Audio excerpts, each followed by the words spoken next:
السلام عليكم ورحمة الله حبايبي واخواتي، يا رب كلنا نكون بخير وبصحة وبسلامة. بتوحشوني كتير، بحبكم موت.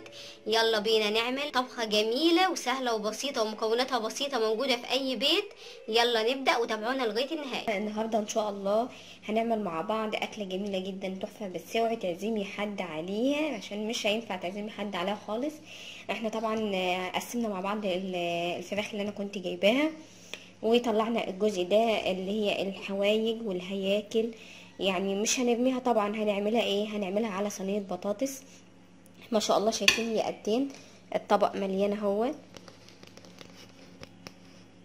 يعني ما شاء الله كمية كويسة حلوة، يعني هتعمل صينية بطاطس تكون محترمة. يعني انا طريقتي ان انا بعملها ني في ني، يعني بجيب الطماطمية كده واعملها طرنشات،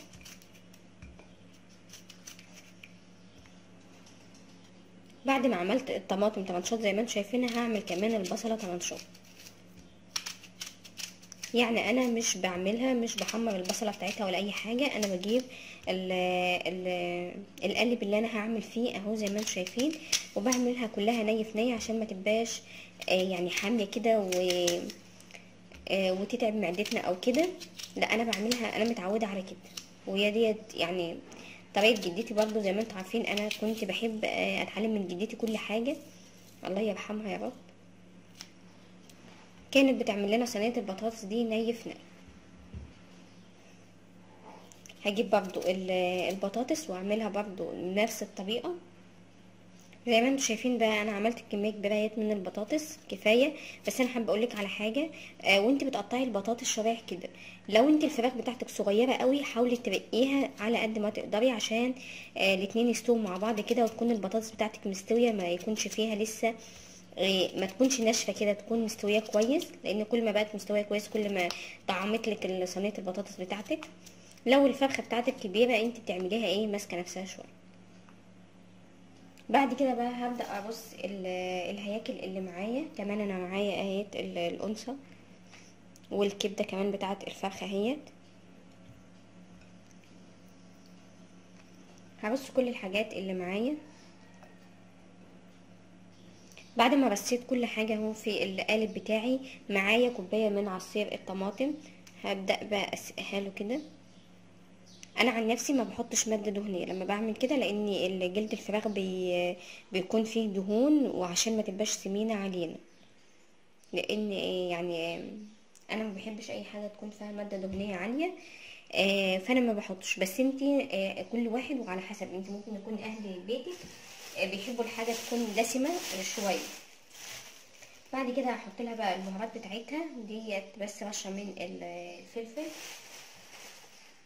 وبرده رشه من الكمون،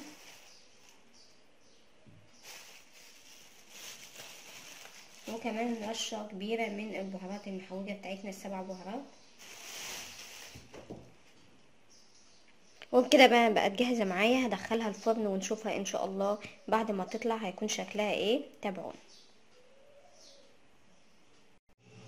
وده بقى يا حبايب قلبي القالب بتاعي بعد ما طلعته من الفرن. زي ما انتم شايفين ما شاء الله جميل جدا وريحته جميله. يعني لعلمكم ان ممكن حد يعني يقول ان الهياكل دي مش بيكون فيها لحمه كتير وكده، بس بتخلي البطاطس بتاعتك، صينيه البطاطس بتاعتك، تبقى طعمها تحفه وريحتها جميله. والطعم بص مش عاوزه اوصف لكم ولا ريحتها طالعه عامله ازاي، جميله جدا وتحفه ما تتوصفش بجد بجد يعني.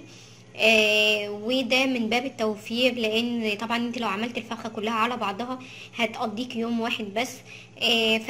يعني دي طبخه وعملتها منها، وعامله منها بانيه، وعامله منها كنتاكي، وعامله منها شاورما كمان من فرخه واحده بس 2 كيلو 800 جرام، واحنا كمان مع العلم ان احنا 4 افراد. فلازم تدبري وتوفري في الغلا اللي احنا فيه ده. لو ما عملناش كده يبقى مش هنعرف نمشي بيوتنا بميزانيه يعني على قدنا. يا رب يكون الفيديو عجبكم، ما كنتش طولت عليكم. واعملي بقى الطريقه ديت، بس اوعي تعزمي عليها حد عشان ما ينفعش يجي عليها ضيوف تكوني عامله لهم يعني هياكل وكده.